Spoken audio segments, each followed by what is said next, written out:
The 4:13, Alabama called to Charleston. This game is going to be all offense, in my opinion. We could see 400 points in this one. This one's in Spokane, Washington. Of course, taking place on Friday at 7:35. Both these teams are going to have to travel cross-country. Tough draw for them when it comes to travel. But let's talk Alabama first. Led by Mark Sears, one of the better guards in the SEC, averaging 21, 4, and 4. Of course, they also got Aaron Estrada putting down 13 points per game, 5 rebounds, and almost 4.5 assists. And then Grant Nelson, the transfer from North Dakota State. If he can unlock what he's able to do, this team could go far. They are one of the best offensive teams in the country. They put up almost 91 points per game. 91 points per game. There's not going to be a better offense in this tournament. Maybe Kentucky can take that, and then one of the top teams, of course, can always put up 90. But this Alabama team puts up points, and that's why they are an interesting team going into March. But just like they're just a great offensive team, they struggle defensively.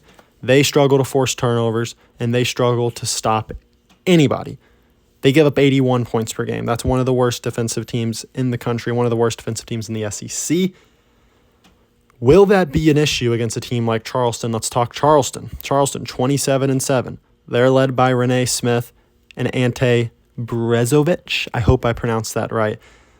They didn't play the greatest non-conference schedule. Obviously, they didn't play the greatest conference schedule either.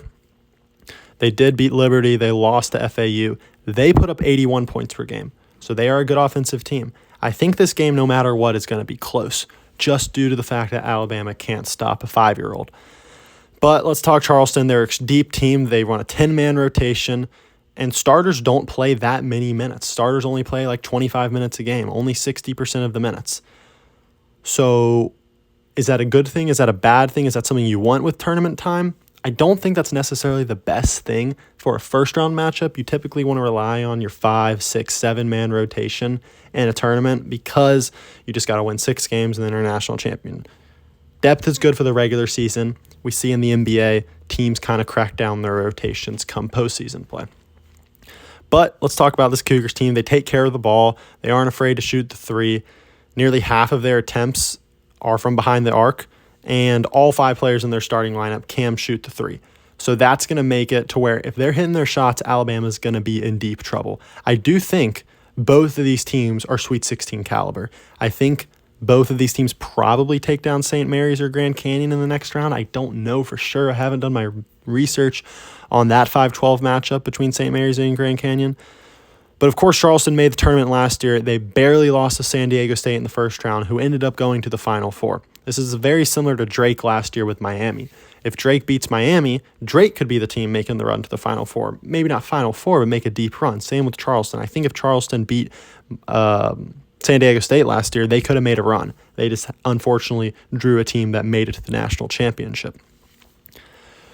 So now I have to use my pick. Who am I going to take in this game? Do I take the Alabama team that can put up points, that puts up over 90 a game but can't defend a thing? Or do I take the team that has a little bit more sound of a defense, hasn't played the tough schedule Alabama has, takes care of the ball, shoots the three, and plays the 10-man rotation? The 10-man rotation thing is kind of scary. I don't really like that, but it can't be a bad thing.